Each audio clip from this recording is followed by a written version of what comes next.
గత 5 ఏళ్ల వైసీపీ పాలనలో గాజువాకలో రేషన్ మాఫియా కొనసాగిందని, దీని వెనుక అధికారుల హస్తం ఉందని తెదేపా ఆరోపించింది. వైకాపా పాలనలో రాజ్యమేలిన రేషన్ మాఫియా గాజువాక. గత 5 ఏళ్ల వైసీపీ పాలనలో గాజువాకలో రేషన్ మాఫియా కొనసాగిందని, దీని వెనుక అధికారుల హస్తం ఉందని తెదేపా ఆరోపించింది. ఈ మేరకు పాత గాజువాక పార్టీ కార్యాలయంలో శనివారం ఏర్పాటు చేసిన విలేకరుల సమావేశంలో నియోజకవర్గ సమన్వయకర్త ప్రసాదుల శ్రీనివాసరావు మాట్లాడుతూ, గడిచిన 5 ఏళ్లలో ప్రజాప్రతినిధులు, అధికారులు అండదండలతో రేషన్ మాఫియా విలయతాండవం చేసిందని ఆరోపించారు.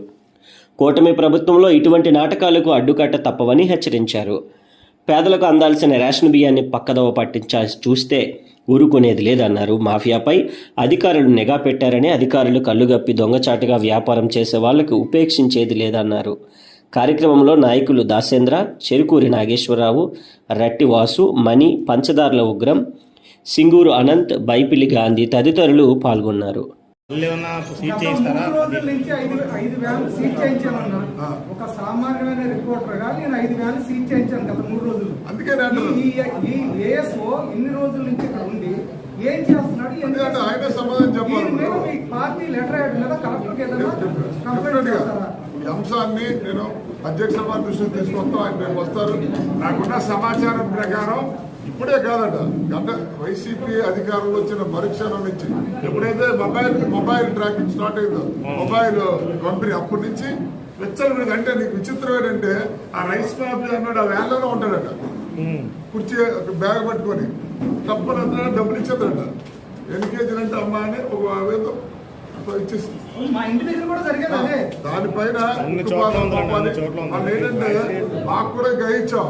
మొన్న ఈ వైసీపీ నాయకులు ఒకరందరూ, నేను ఒకటే చెప్తున్నా, వైసీపీ నాయకులకు ముఖ్యంగా వైసీపీ నాయకులకి మేము ఏనాడు కూడా మీ నాయకులు ఇంటూ గడప తొక్కలేదు.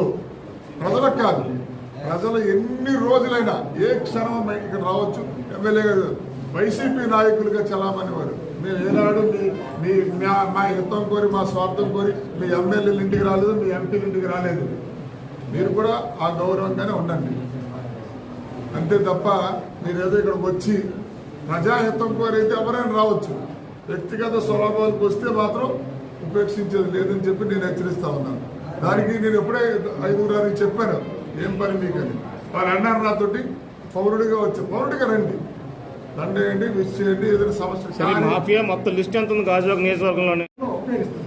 అసలు ఇక్కడ ఏఎస్ఓ ఇప్పటి నుంచి ఏం చేస్తున్నారు? ఇన్ని సంవత్సరాల నుంచి ఏఎస్ఓ ఏం చేస్తారు? అందుకే దాంతో పాటు కైనీ గుట్కాలు కూడా విచ్చలు కూడా ఉంటారండి. అది కూడా అరికట్టే విధంగా ఏదైనా సంఘ వ్యతిరేక శక్తులు అంటే అది కైనీ అవ్వచ్చు, గుట్కా అవ్వచ్చు, లేదా బెల్ట్ షాపులు అవ్వచ్చు, ఏదైనా దానిపైన ఉక్కుపాదం మోపాల్సిన బాధ్యత ఉంది. నేను ఏమంటానంటే, కొంతమంది అధికారులకు కూడా చాలా మంది గ్రహించారు. గాజువాక మా ఎంఆర్ఓ మండల ఆఫీసులో కానీ ఇతర ఆఫీసుల్లో ఇంకా వైసీపీ వాసన పోలేదు. అది పోకపోతే అంటే నా పరిధి దాటిపోయినా, నేను గాజువాక నియోజకవర్గంలో మా కుటుంబ సభ్యులందరం మేము పోరాడాం, దుర్మార్గమైన పోరాడాం. కాబట్టి అది మేము ఆ విషయాన్ని మీ ద్వారా వారికి తెలియజేస్తా ఉన్నాం. ఇప్పటికైనా గతంలో జరిగినవి వదిలేయండి, నేను దాని రోజుకి పోవు. అంటే అన్యాయం, అక్రమాలపైన ఉక్కుపాదం మోపండి. అలాగే కార్పొరేటర్లు, వైసీపీ కార్పొరేటర్లు నా చరిత్రలో ఎప్పుడు చూడలేదు. చాలా మందిని అడిగి 5 దేశానికి గెలిచిన కూడా అడిగాను నేను, ఏమంటే మీరు ఎప్పుడైనా చేశారంటే ఎప్పుడు లేదు, కొత్త సంస్కృతి తీసుకొచ్చారు. వైసీపీ కార్పొరేటర్ల ముఖ్య వాళ్ళ వార్డుల్లోనూ ఫ్లోర్కి 1,00,000, 2కి 3, 4, 5, 10 లక్షలు వీటిపైన కూడా జీవీఎంసీ వారు విజిలెన్స్ దర్యాప్తు జరిపించారు. వారిపైన ఉక్కుపాదం మోపాలి. భవిష్యత్తులో దాని మీద కూడా మేము వెళ్ళి రిప్రజెంట్ చేస్తాం. ఎందుకంటే ఈ గాజువాక నియోజకవర్గంలో కొన్ని వార్డుల్లో అద్భుతమైన మెజార్టీ వచ్చిందంటే కారణం అదే. అంటే ఒక పేదవాడు వాడు ఇల్లు కట్టుకుంటాడండి, పేదవాడు ఇల్లు కట్టుకుంటే దాన్ని నోటీస్ ఇవ్వాల్సిన బాధ్యత ఉంది. తర్వాత ఆర్టీఓ బ్రోకర్లు కూడా అలాంటి వాళ్ళ పైన 1కి 2 వేస్తే, 1 వేసాడు అనుకోండి, ప్రజా ప్రయోజనం అనుకో, కంటిన్యూగా ర్యాండమ్గా వేస్తున్నప్పుడు వారిపైన ఉక్కుపాదం మోపాలి. అందుకే నేను ఏమంటానంటే, మేము ముందుగా చెప్పేదంటే, ఒకవేళ నేనైనా ఏదైనా మీ దృష్టికి వచ్చి ప్రసాద్ శ్రీనివాస్ పాలన చేశాడంటే మీరు అండగట్టండి. మేము ఇప్పుడే చెప్తున్నాం, పన్నా శ్రీనివాస్ గారికి మీ అందరూ గౌరవం తెచ్చేవాళ్ళు.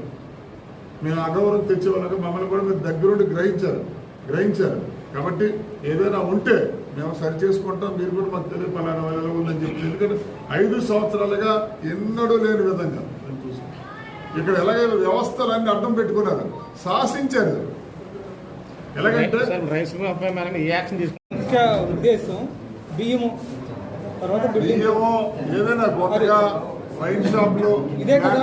తర్వాత అయితే అక్రమ వస్తువులు. అయితే రేపు రాబోయే కాలంలో మీరు మేయర్ కోసం వైసీపీ వాళ్ళని కూడా మీ దాంట్లో జాయిన్ చేసుకోవడానికి వాళ్ళు మీ వైపు చూస్తారు, వాళ్ళని మీరు జాయిన్ చేసుకుంటారా? ప్రసాద్ గారు ఇప్పుడు ఏదైతే రైస్ మాఫియా అన్నారో ఆ మాఫియాకి ఒక కార్పొరేటర్ గౌరవ అధ్యక్షులు వైసీపీ నుంచి. అచ్చా, ఓకే, ఓకే. ఓకే అండి. ఇప్పుడు ఆ వైసీపీ కార్పొరేటర్లే టీడీపీలోకి రావాలంటే మీరు ఆరత పిల్లలు పట్టుకుని కొంతమంది టీడీపీ కార్పొరేటర్ ఆరతలు పట్టుకుని ఆహ్వానిస్తున్నారని చెప్పి అన్నారు. అది ఎంతవరకు నిజం? ఆహ్వానిస్తారా? ఇదే మాఫియాని కొనసాగిస్తారా?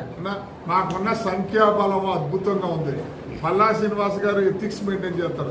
మిగతా ఎలా జరుగుతుందో తెలియదు కానీ గాజువాకలో అంటే నేను అనేది మేయర్ మార్చడం కోసం మీరు సంఖ్యాబలాన్ని పెంచుకోవాలనుకుంటున్నారా? సంఖ్యాబలం వచ్చేసింది, గాజువాకలు రావాల్సిన లేదు.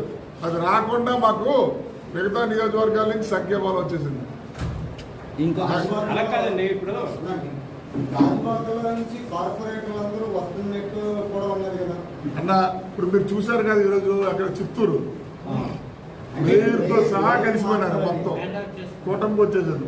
అంటే ఎవ్వరు కూడా వాళ్ళ ప్రయత్నాలు వాళ్ళు చేయాలి. పెద్దలు, పార్టీ అధ్యక్షుల వారు, లేకపోతే రాష్ట్ర పార్టీ నిర్ణయించే అంశాలు. మేము ఒకటే చెప్తున్నాం, మేమైతే అంటున్నాం, క్యారెక్టర్ లేని వాళ్ళు ప్రజల చరిత్రలో అభాసపాలమైన వారికి అవకాశం లేదు.